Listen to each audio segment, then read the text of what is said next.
Peace to the family. Welcome to Bonded by the Blade.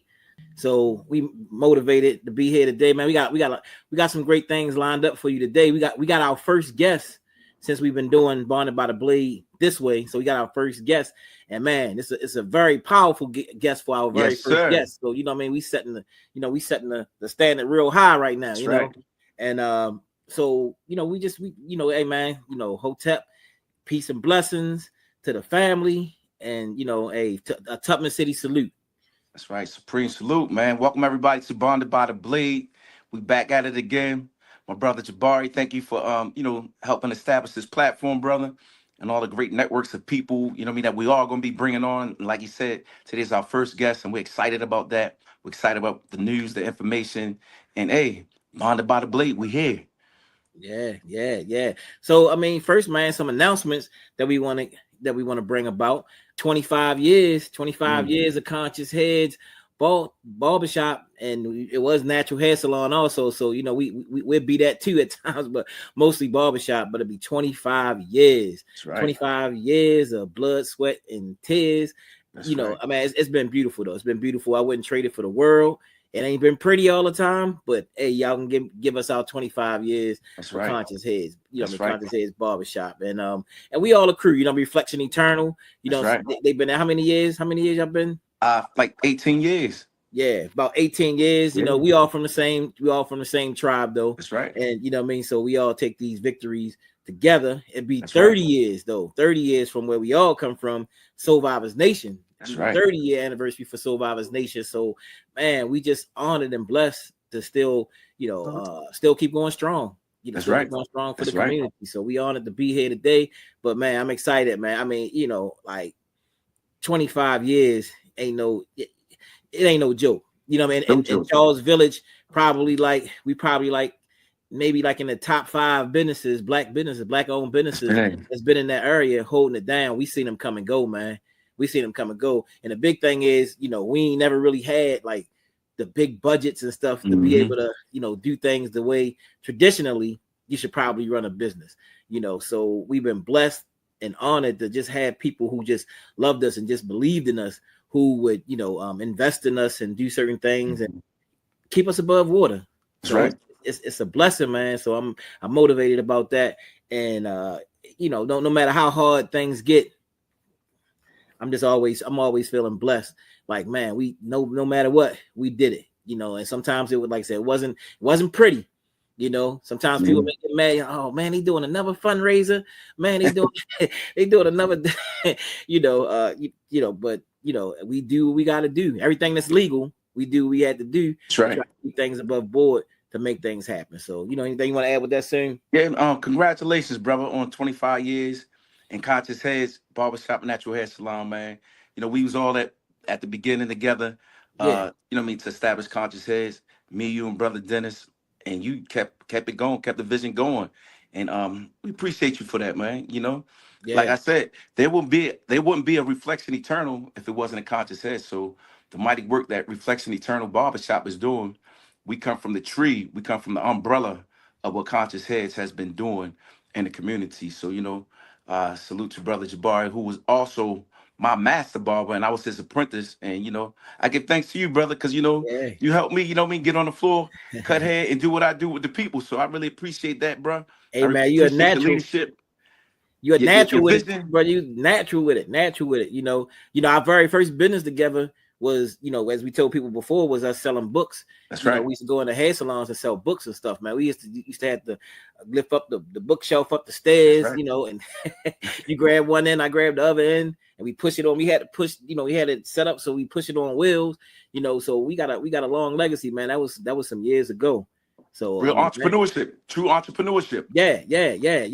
And you wasn't shy, to go in there with them. I mean, first you was shy, because I had to go in and kind of set it off. But I was shy too when we first started, man. Like, I mean, I was shy, but I knew in order for us to do it, we had to do it. That's Just right. like I didn't like to go public and speak in public and in front of people.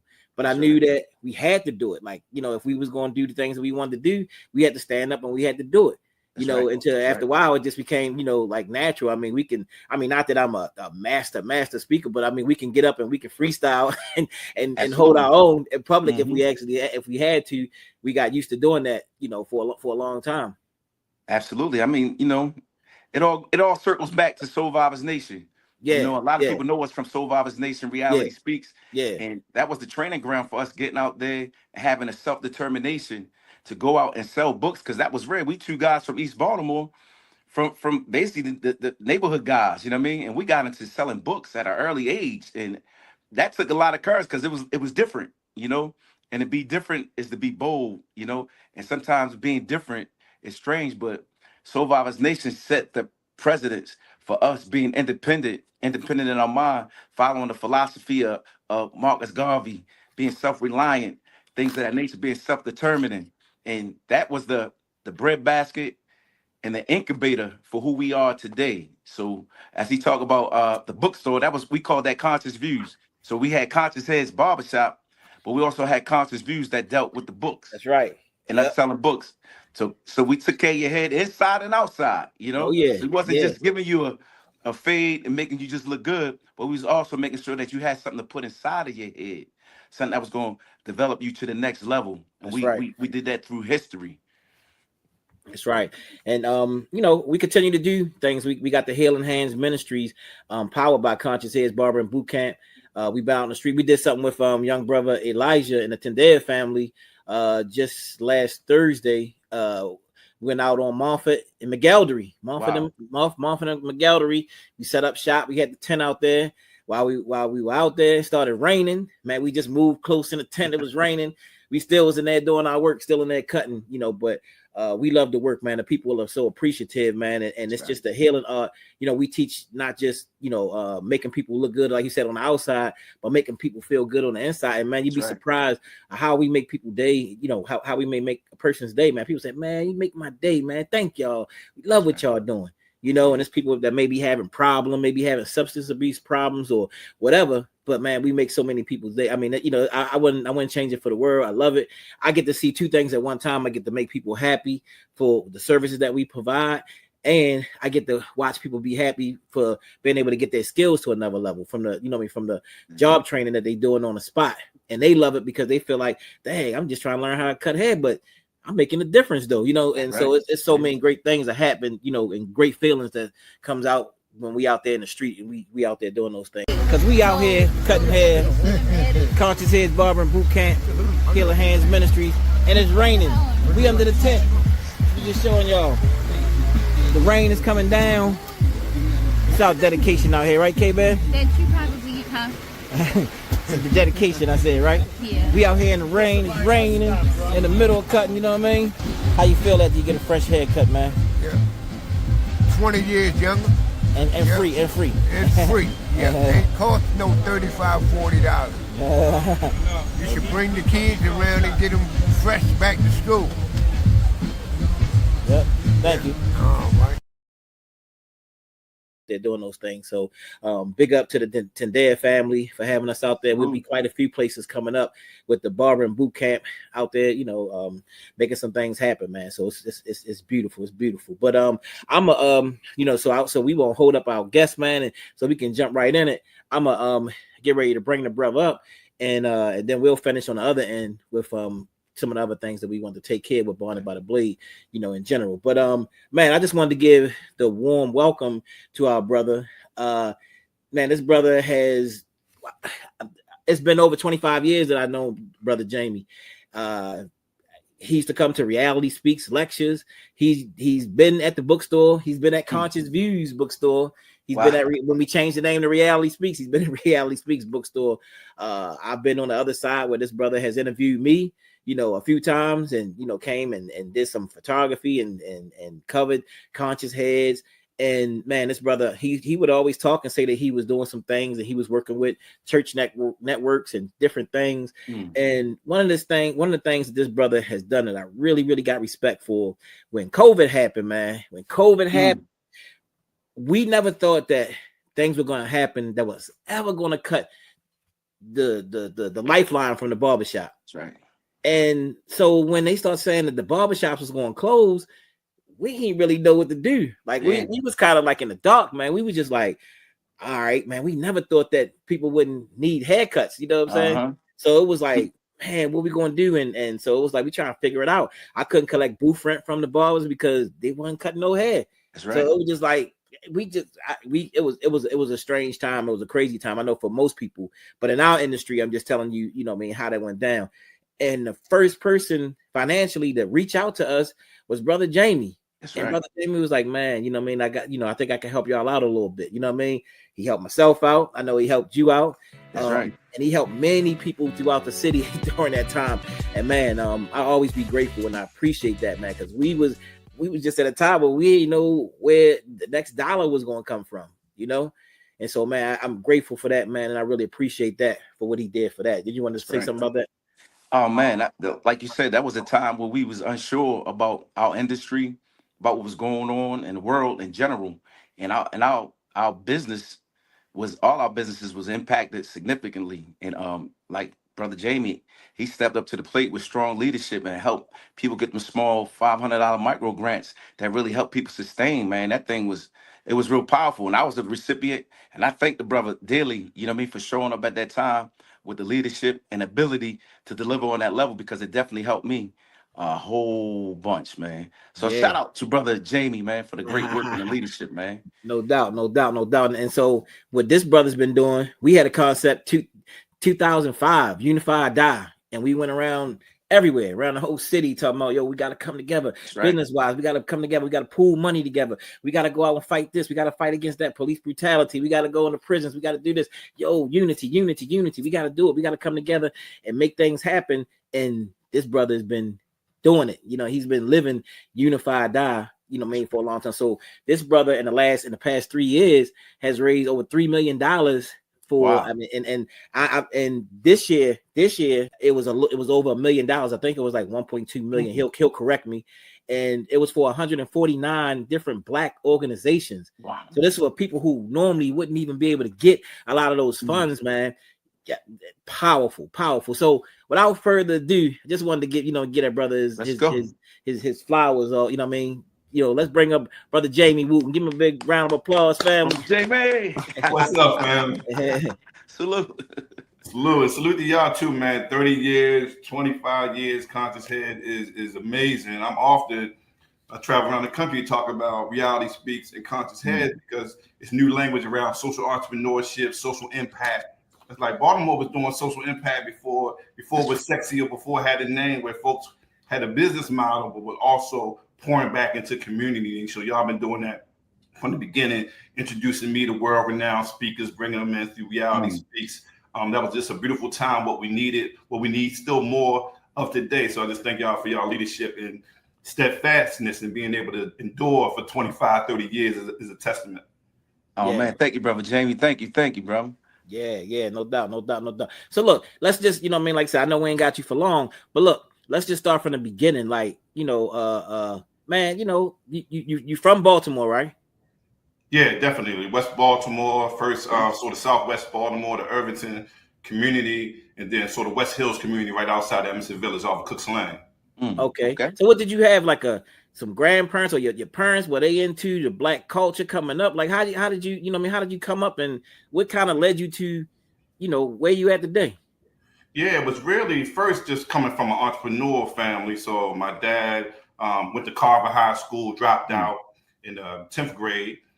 He was the oldest in the family, so he had to go to work, but went on to open 5 dry cleaners and several nightclubs in the community. And so we've always had that sort of entrepreneurial grind. My mom was a florist. I had a sister that went to George Washington Law School, came back, and opened 2 pizza delivery stores, one up the street from Westside Shopping Center, one across from BCCC on Liberty Road. So just come from a family of entrepreneurs.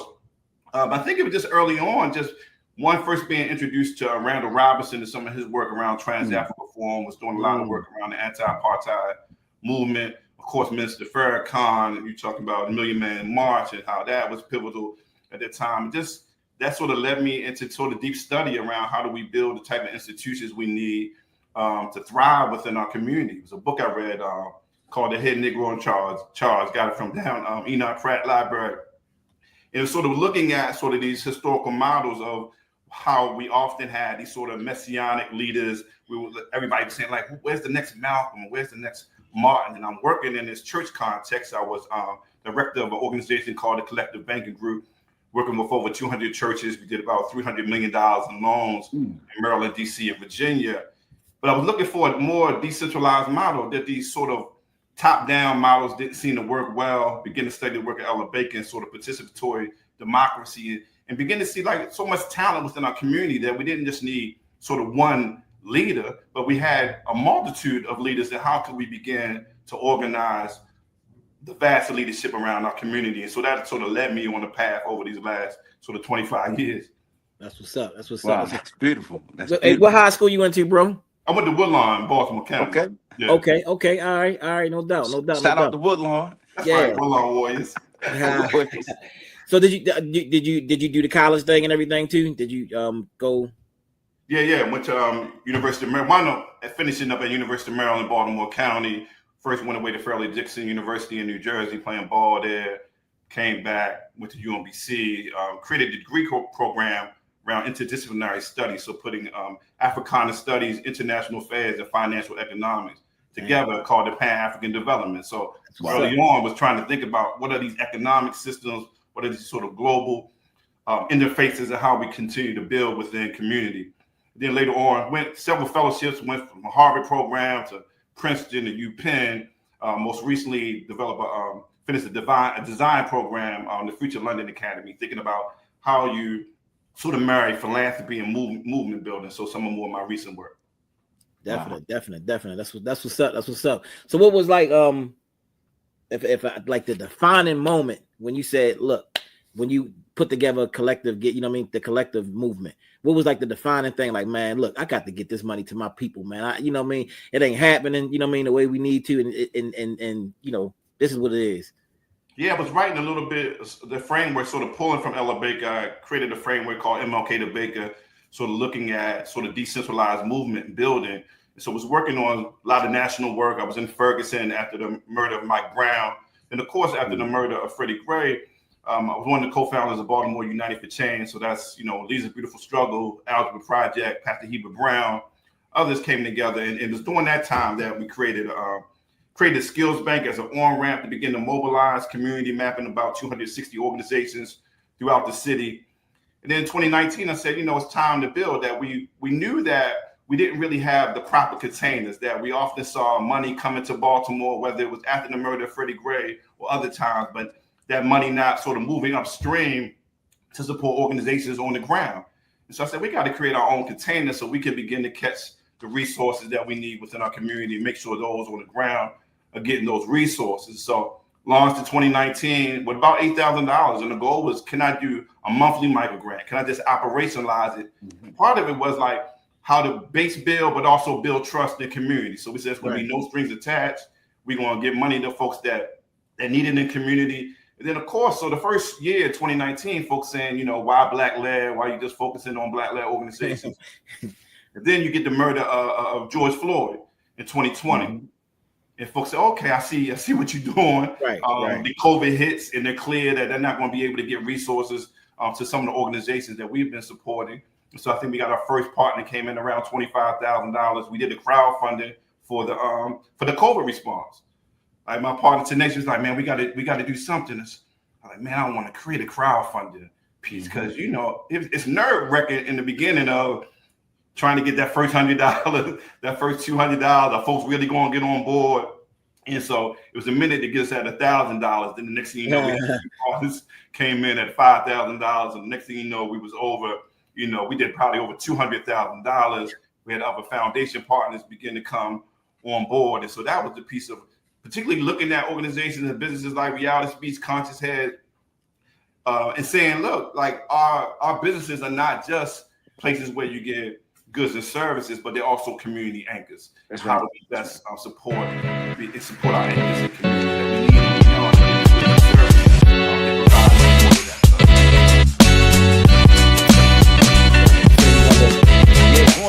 man, this was I mean, a lot of people were getting back, right there on Twitter, and Black Art District, set up in front of everybody else.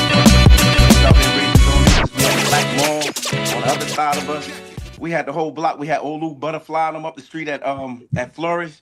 So the neighborhood was filled. The neighborhood was festive, man. Yeah. And you responsible for that. And we love to see the festivities, the people stopping past, dropping off donations, showing support any kind of way they can. And because of you, and because of your leadership, and because of your vision, bro, the city and the streets of Baltimore and the people of Baltimore was enlightened, and they was ready to give back. So tell us a little bit about this whole campaign to give back, to give black, actually, right? That's right. To give black, the day of giving black. And just break it down for us, man. Yeah, I launched it in 2019. We said, like, we need a day. We get my partner, she's from Lancaster, Pennsylvania, and they have something called the Extra Give. And so it's when all their major foundations and nonprofits come together to raise money for Lancaster. So I had already started collectively, and I was like, we need something like this in Baltimore. So I'll use August. August is known as Black Philanthropy Month. I'll use this as a time to carve out an opportunity to support Black-led organizations throughout the city. So our first year, we raised $5,000 in 24 hours. Second year, we came back, did $50,000 and $100,000 to $202,000. Now in the last 3 years, we've done over $1 million in 24 hours, over 140 nonprofits throughout Baltimore, just supporting their work. We know some of the data that Black-led organizations receive about 76% less in unrestricted dollars. So the ability to really make choices and be free and pay yourself. And, so we wanted to make sure that Black-led organizations have these resources. So on last Friday, again, over 140 organizations came together, 24 hours, over $1.2 million. So now I think that's our highest number that we raised in 24 hours, but not satisfied. There's no reason we can't get to 2 million in Baltimore. That was our goal. So we still have work to do. And so excited about this movement and opportunity. And so glad to see so many people in the community get behind it and to show. Part of the work is, even beyond the money, is to help us reimagine what we can do together. That's right. That's right. Because even the micro grants, it was $500, $1,000. It wasn't changing anybody's life, but it was to say, this is what we can begin to do together. This is how we can begin to trust each other. So we can raise $1 million in 24 hours. Guess what else we can do? Yeah. So it really is a seed to help us reimagine what we can do collectively. Oh man, that's beautiful. Beautiful. Yeah. Build that self-determination, man. We appreciate that. Because every inch, because you know what, that narrative is always painted with us that we can't do business, we can't do this, we can't do that. Right. And to come together and raise that kind of money in 24 hours got to inspire our people. So our people like, man, look, we got. And I saw, when I went to the event the other day, people was in there partying, man. They was getting it in. People was motivated. They was pumped. Some people knew that they was, that they had galvanized and they had organized people around in that circle to raise this money. So they was partying. It was partying with joy. It was like partying, but I'm partying with a purpose. Like, yeah, that's right. Let's get it. And so it was a lot of smiles and people were very happy there. But it like we appreciate you, brother, for being that person, that's showing that, yeah, we can do this, And we've been those people in the community too. Like, man, we can do this. We can come together. We can unify. That we weren't able to get that financial component straight together, the way that we could, but always showing people that we can galvanize. We can come together. It would be out in the streets. We would come together and rallies and different things and lectures and events and different things that we would bring people in, and always trying to get people the other side of the coin of what was going on in the world, man. And look, I just as a sidebar, I'm saying that because oftentimes those resources don't fall back again into our community. Right. And man, I don't know if y'all got to watch the new Katrina thing by the brother. Have you ever got to watch the new Katrina joint by Hulu? What's his name? Ryan. I always say his name wrong. Kruger. The one who did, yeah, it's on Hulu now. Okay. Man, and when I saw Hurricane Katrina, I'm like, man, I seen stuff about Hurricane Katrina before, and I was kind of like, I don't know if I feel like watching this. Man, I watched that yesterday, man. It just shocked me back into reality about how they did our people. It wasn't even a hurricane. The hurricane was bad, but it wasn't even a hurricane that was a big thing. It was, how they treated the people afterwards. The levees breaking, of course. And then the way that they treated our people, they demonized our people. You know, they didn't send them those resources over because they created this whole narrative that there was people that was killing people, they was raping, they was robbing people, they was taking and all of this stuff. When a lot of people was trying to figure out like, yo, we gotta feed people, sick babies here, y'all. They ain't got no milk, they ain't got this, and they ain't got that, and they wasn't bringing those resources in. But it was people that started to come in like Jamie, and there was like some other people that was even in the military. And as y'all will see, you know what I mean, like, man, put them goddamn guns down, turn them guns the other way. They was making them put the guys had the guns, put them guns behind your back, stop pointing them guns, you know what I mean, because they was there in force at the while, like pointing the guns at the people and doing all kinds of stuff. But you know, it's good to have people that can bring those resources and make sure that our people get what they supposed to get. Now, for the most part, it was due for a lot. It was due for self, because some of them people, they got their own boats. They was going house to house. They was doing those different things that needed to be done. And, you know, and then there was the people that was on the inside. I was making sure like, yo, y'all bet to get down here and give our people those resources, you know? And so I went through all of that to say, you know, this oftentimes everywhere we look, you know, we always at the end of the stick, you know, and I'm glad that it's people like you, bro, that make people, you know, that tap in and say, nah, bring this stuff to our people, give this to our people too, you know, and they deserve it, because if these people had a chance, they can run successful organizations or run successful businesses. So I just wanted to, again, man, you know what I mean, just give you your praises for that, you know. No, I think, and to that point, like wherever there are Black people, like we organizing, and often the media narrative is that we not. But the reality is, wherever there are Black people, they're on the ground organizing, mobilizing resources to support our community. I mean, I think about, again, this being our third year, doing over $1 million. You know, you can Google it and you won't find local media. You won't find it in the Sun. You won't find it on the Banner. You won't find it in any local media. And so it's important that we, you know, uplift our own community and tell our own stories, because other folks will create other narratives for us. That's right. That's right. So, Brother Jamie, you're a powerful brother, man. Salute to you, man. Your work. Tell the people who are your mentors, who are the people who poured into you to get to this level, because we want to shout them out. Yeah. I mean, one person that I honor a lot is Jonathan Weaver. He was the founder of the Collective Banking Group. And again, he was a pastor in Prince George's County, had received a loan from Bank of America for about $200,000. They paid it off within 7 years. They went back to get more resources from Bank of America, and they were denied. And so at the time, he had about 2,000 members. He went to his church and said, look, we taking all our money out from Bank of America. And next thing you know, the president of Bank of America called him, and the loan was approved. And he said, like, if I'm dealing with this, other pastors are dealing with this as well. And he formed the Collective Banking Group, again, mobilizing over $300 million in loans throughout Maryland, D.C., and Virginia. And, you know, when I went to the Harvard program, a lot of folks was like, man, how did y'all organize pastors? Like, who did that? Thinking about egos and territorialness and all the things. And it had a lot to do with his spirit to bring so many people together. Again, sometimes, you know, we see churches on every corner. We don't always see pastors working in a collaborative way. And his ability to sort of organize leaders stood out as amazing work that I really model collectively after, other than taking out the faith-based component. It's spirit work, but not centering the churches and really centering those on the ground, those doing the work, but also, again, very much spirit work that we're doing here in community. And then as an ancestor, man, Albert Clegg, who wrote Black Christian Nationalism, wrote that book Out of Everyone's Place about 25 years ago. Everyone's place. He said, don't lead the church, co-opt the church and turn it into a liberatory institution. So he began to look at, and that helped me begin to think about, as we critique the churches on every corner, he was saying, but that means you have a building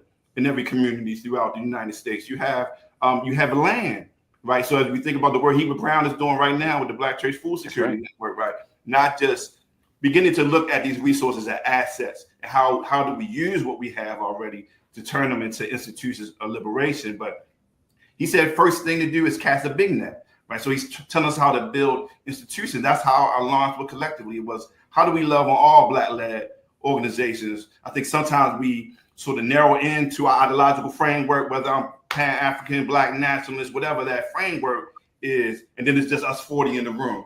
And so I wanted to be clear of saying like, okay, I'm clear about what my framework is and what my foundation is, but I want to cast a big net. This was Albert Clegg. Like, get as many people involved as possible, begin to build relationships and trust. And where we are now is trying to go deeper around the ideology. You know, what does it mean to be liberatory? What does it mean to sort of build for Black people? What does it mean to be Black-led and accountable, not just Black-led? Like, what are our standards and values? But the first phase was build relationships and trust. Because when we build relationships and trust, I say, man, Jabbar, you tripping. You my man. Right. But we can now hold each other accountable. Right. Sometimes we just start with ideology and we don't create space for relationships and trust building. So that's been some of the work. Wow. Definitely. That's awesome, bro. Definitely. That's awesome. Definitely. So let me ask you this. Over the years, with the many people that you've been able to help, what's some of the stories that stand out, like success stories that stand out that you can just kind of look at like, man?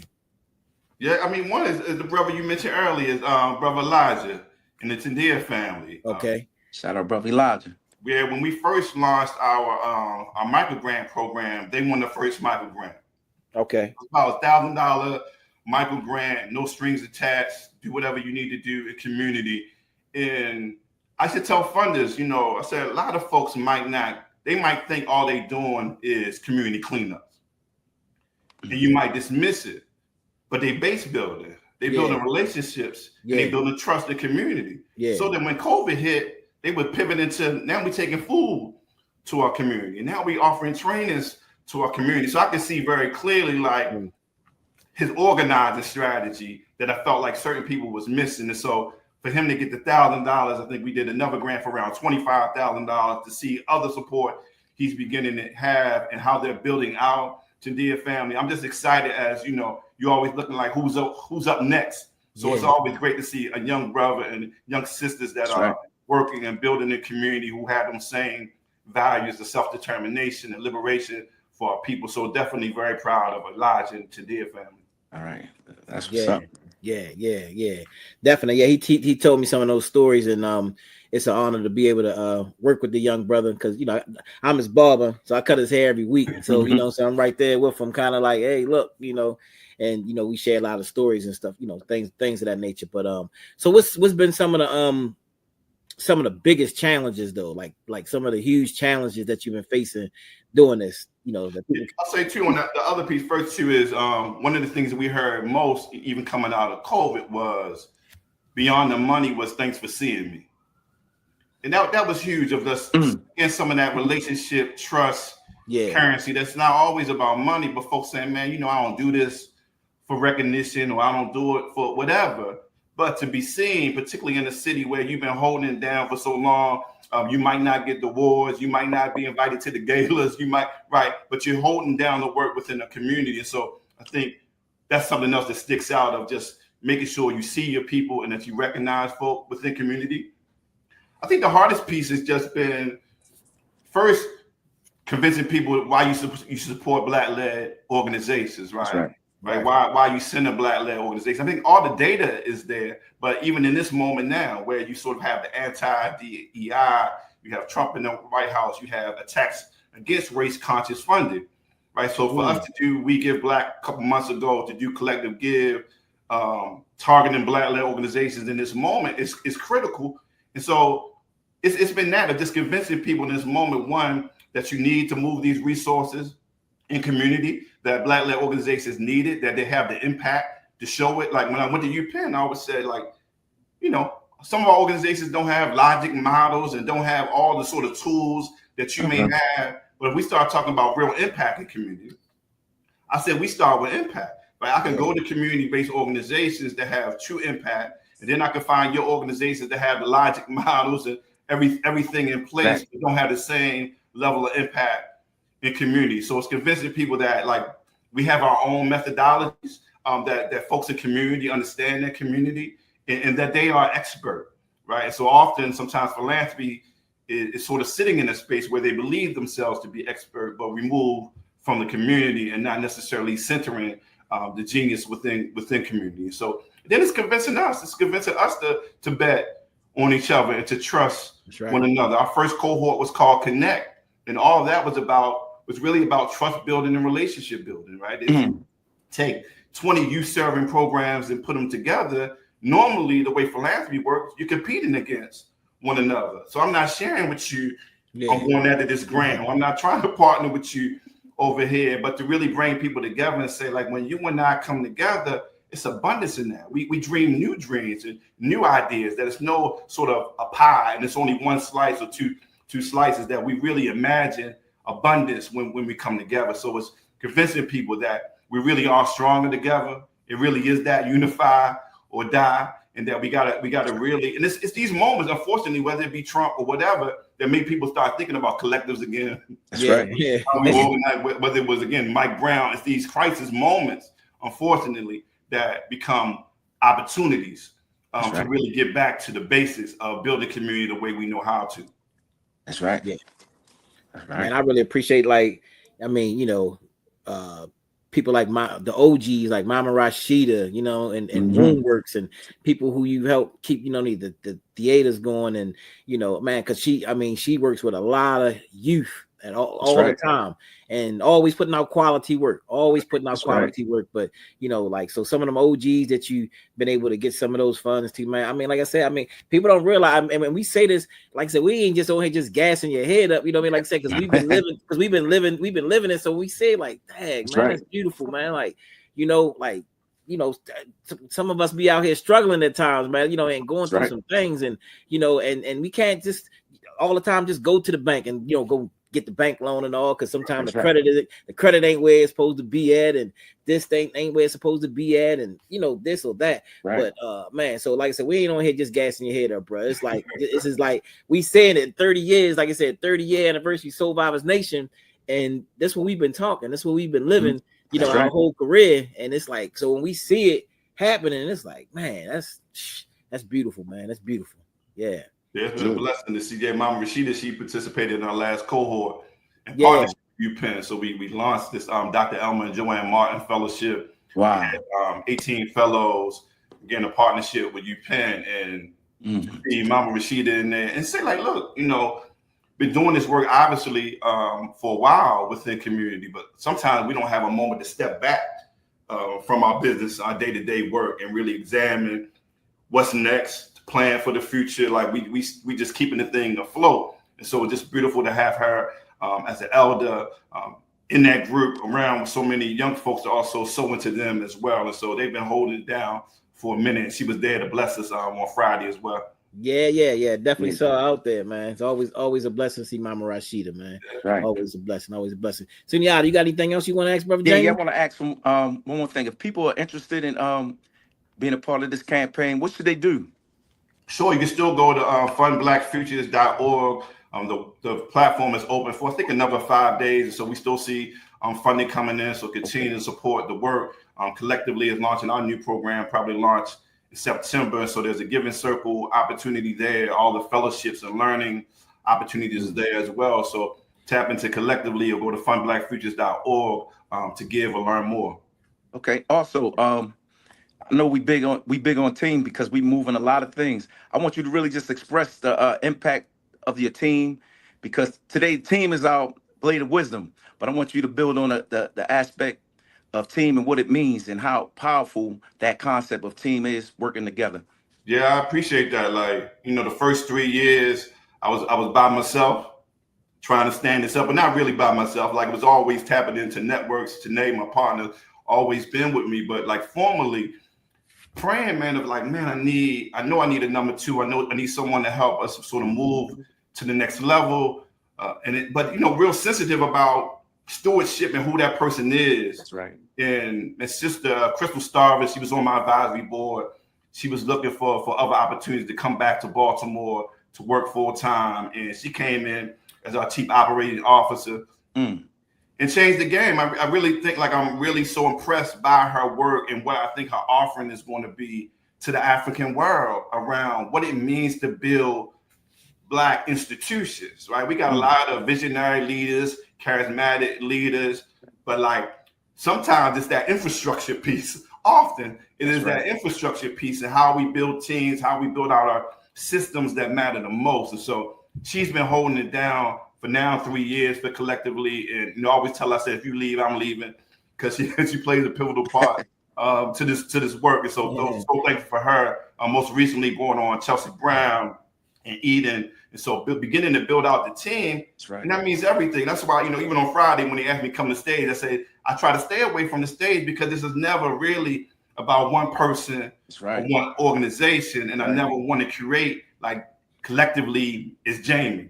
Right. How do we build organizations that the community control, that are accountable to the community and recognize all of the genius that exists in the community? Again, it goes back to that MLK debate. It goes back to head Negro in charge syndrome, and really thinking about how do you build decentralized networks, honoring the genius that's in the community, and that's never about one person. And so I'm thankful for a team that's growing. I'm thankful for one of my elders, Dr. Itiari Ture. She's been working with us around sacred memory work. So infusing that within our advisory board, infusing that within our staff, and also offering that to the fellowship. So I'm excited about a team. Of course, you can never do this work alone. It's never about one person. So thank you, for raising that, because the team is strong. That's right. And getting stronger, and we give thanks. Give thanks, man. That's beautiful, bro. Beautiful. Yeah, no doubt. And bro, we call this, but it's like our sixth show, Bonded by the Blade, and we call it Bonded by the Blade because I don't know if you know, me and Brother Sunni have known each other since the 7th grade, man. You know what I'm saying? So we've been rolling since the 7th grade. So like I said, I tell people, my sister's here on this earth, but this brother right here knows me better than anybody on this earth. He know about all the good stuff. Everybody know about the good, but he know the bad stuff too. he know the whole personality. You know what I'm saying? Everything. And man, it's just a blessing to be And so we put this back together to show people that because man, we have friends. We've been best friends since all through high school. Everybody knew that that we was crew, that we was hanging. And everybody like, damn, they knew if they saw one, they saw the other. Right. And it's a blessing. We had some gaps in between. We had some years where it was like we wasn't rolling together like that, but it's a blessing to be back together. Right. Even when and doing work together, even like you see the clips when they come out with their new album, they said it's the best album they ever did, because now it's like they were together, then they had that separation, and now that they back together, they rolling together. Like, man, ain't nothing like us being back together, because we do. That's right. We do good work together. We do a lot of good work together. So, man, we just wanted to say thank you for coming on. By the Blade, and come. And just to be doing all the work that you was doing in the community, like this week. I know you probably would have been out of town or whatever, and I asked you to come on. I didn't know if you was going to do it. I was like, man, he probably gonna be tired, but let me ask him, because we wanted to get somebody on for the show. But we appreciate you for coming on, man. For being our honored, man. Honored. Yeah. Anytime you call, I'm gonna make a way. No doubt, Brother Jamie, thanks for your contribution. It's mighty and it's felt. Appreciate you, brother. Thanks, family, man. Love y'all. Congratulations on 25 years, 30 years. Again, you're a model to the community and to the nation of like, we can do this. We can create models. Sometimes we equate all business just with capitalism and don't see the ways in which like folks have built business models that also sustain community. And so I see y'all as pioneers in that work here in the city. And so salute to y'all. Appreciate you, brother. Salute. Have a wonderful night. Have a blessed one. Peace.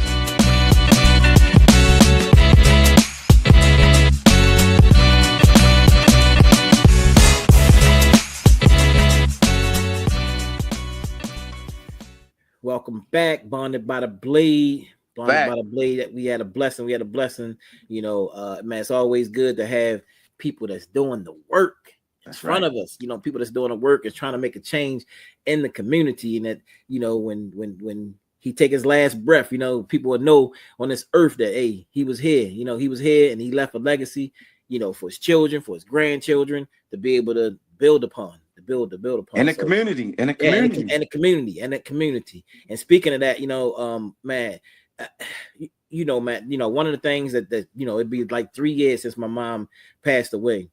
And, a lot of stuff I wanted to do, like, looking into things with my mom here, mom there.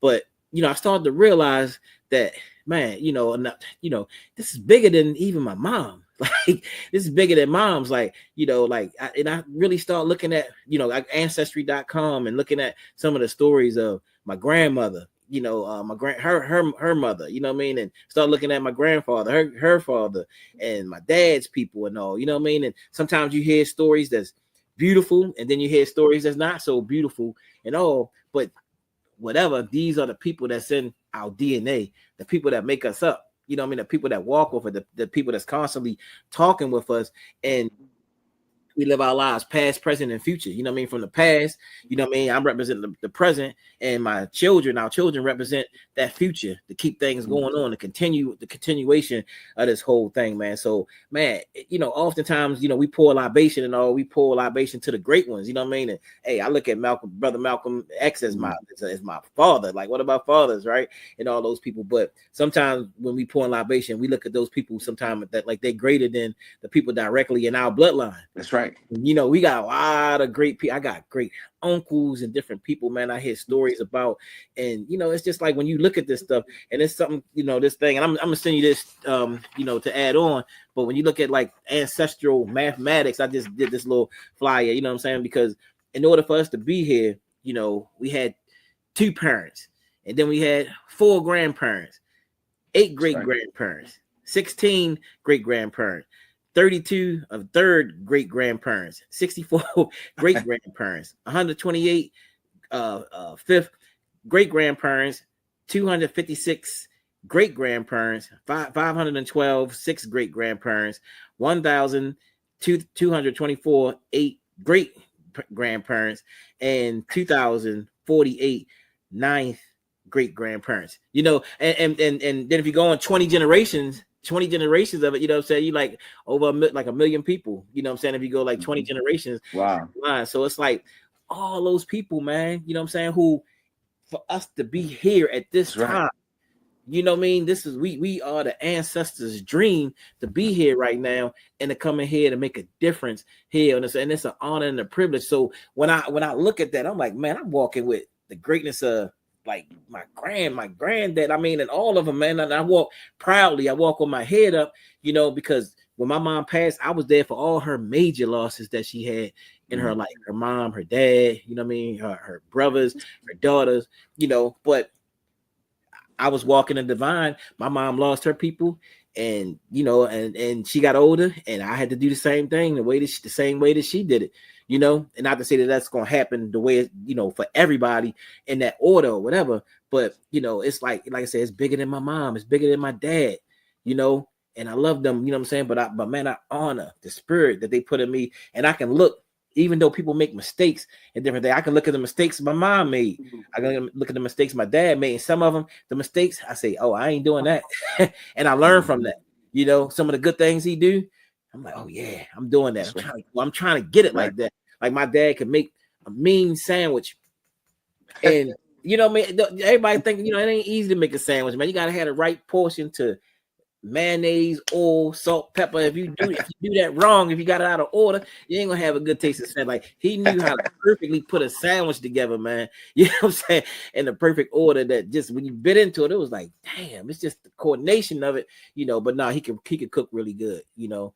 And my mom is where I get that fighting spirit, that hardcore fight. Now I get the entrepreneurial spirit from both of them because my dad used to fix cars and stuff. Him and my grandfather used to, like, you know, have a little garage where they used to fix cars and do stuff. And my father used to do stuff. He was a little hustler. He was a little hustler, and mom was a little hustler too. But she was like the motivation for me to do everything I'm doing. She would always motivate me, like, so what you gonna do? Won't you go ahead and do that? You know, she was always pushing me and motivating me to do stuff, and I would do it. I mean, I loved it, you know what I mean? Like, all right, ma, all right, let's go ahead and let's do that. You know what I mean? So, but you look, and then my grandmother, you know what I mean, like grandma owner, she was tough, and you know, she gave me this toughness. She made me go out there and fight when I ain't want to fight out in the street. You know what I mean? I had to go fight Ike and them. You know what I'm saying? I had to go get out there and fight. You get out there and fight. Stand up for yourself. Like, oh, come on. No, not she now. made you step up. She made you step up, man. Maybe step up, but you know, and so the whole thing, man, we talking about is building strong families and coming from off the backs of the ancestors, building strong families and keeping strong families going. You know, we got some work to do on this side. You know what I mean? We're making a family strong enough. But man, I would say, man, I like your family is very strong, bro. Like, That's right. I mean, whenever y'all do something, it's large turnouts. Like they come out, everybody look the same. All of them look the same. Like, Jesus strong. Look, his mom had, you know what I mean, had a 70th birthday party, you know what I mean, you know, and I give kudos, you know, moms be grinding, man, you know what I mean, she's a beautiful spirit, and we had that on Saturday, so I was out there, and she was just dancing, she was giving it up all night long. Doing this. Yeah, She's doing the heart side. Doing that little simple inside, you know what I'm saying? Real nice, man. She enjoyed herself, and I really enjoyed myself out there. But the big thing is the family unit. That's and right. I told Brother Sunyata, I'm like, man, I thought I knew the family. I mean, I've been knowing Sunyata like over 35 years. I thought I had seen all the aunts and uncles. And I'm seeing people. I'm like, man, who is this? Like, I mean, I'm like, I've never seen this person right here before. And it's more brothers and sisters. And I had to figure out how many people. I'm like, man, but man, speak upon your family and the strong legacy of your grandparents and stuff, man, who helped to bring this beautiful family together that y'all have, and your mom, man, who we love so much, man. Yeah, so first of all, I'm gonna start with shout out to the Manning family. Manning, man. Shout out to my mother Dottie Manning, who had her 70th birthday. But I'm gonna come back to the ancestor part because that's so crucial. So my great grandparents, I never met them. You know, they didn't leave me no big fortune. They didn't leave me no big will, no big estate, or nothing like that. But they left me something better. They left me with the DNA. They left me with the gift that's inside of me. Just like your six great grandkids will never meet you, Brother Right. Jabari. Exactly. With your That's right. legacy and your blood and your will, your resilience, your vision, all of that will be inside of them. That's right. So when they go on and take the That's right. world, when they go on and take on purpose, That's they will right. have you inside of them.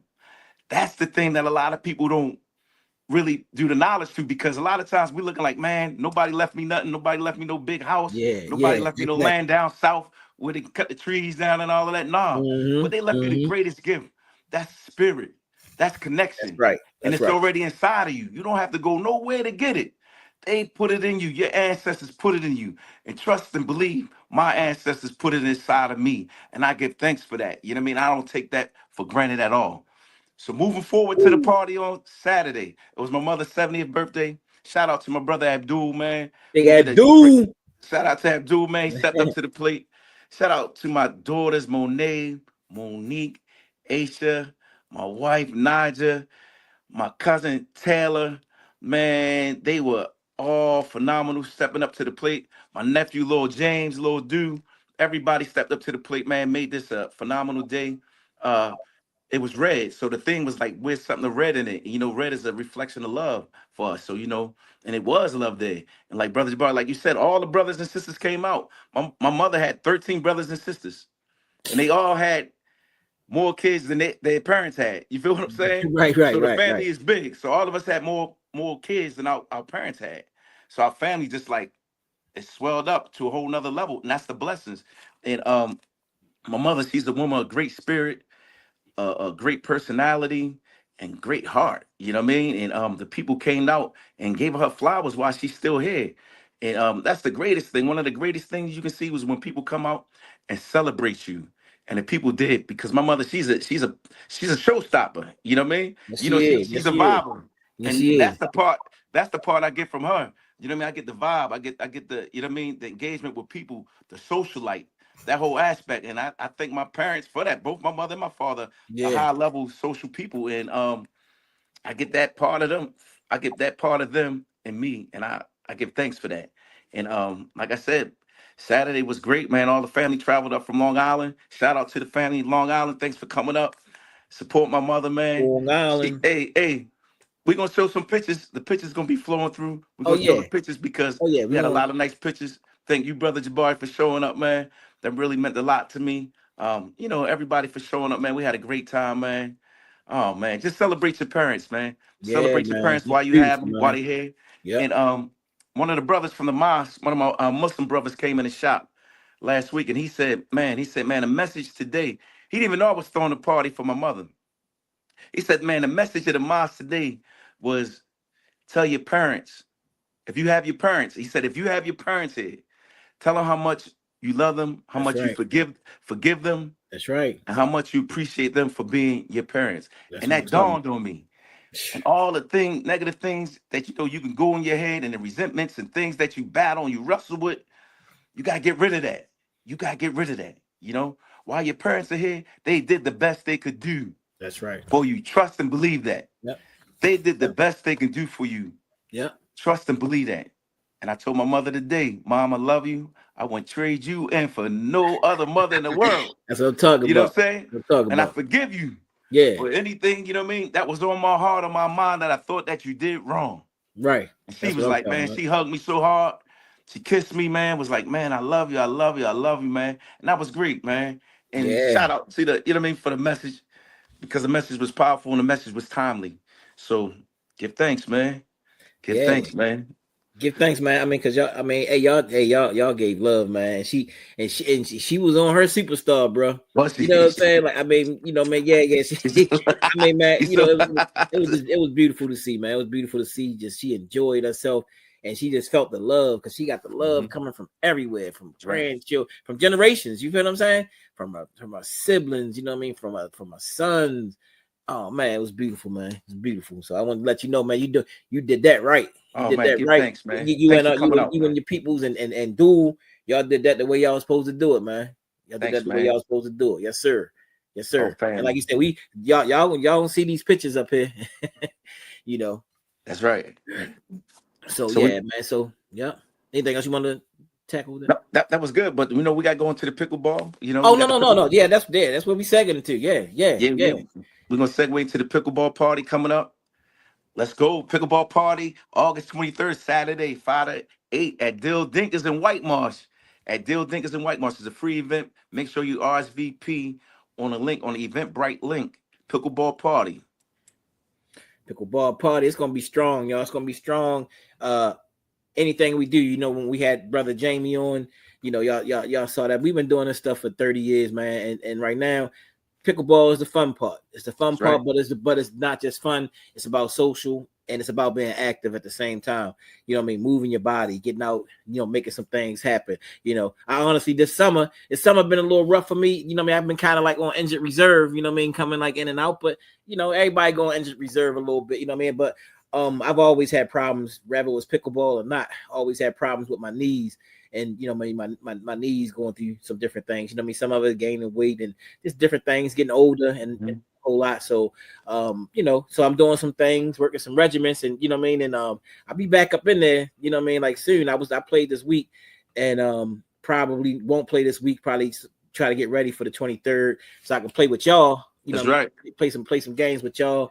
While I come back up in there. But I plan on getting back up in there heavy. Man, my man, brother Stunyala, get out there, play some tournaments, and get out there, and make it happen, man. Because I love to compete. I love it. Go.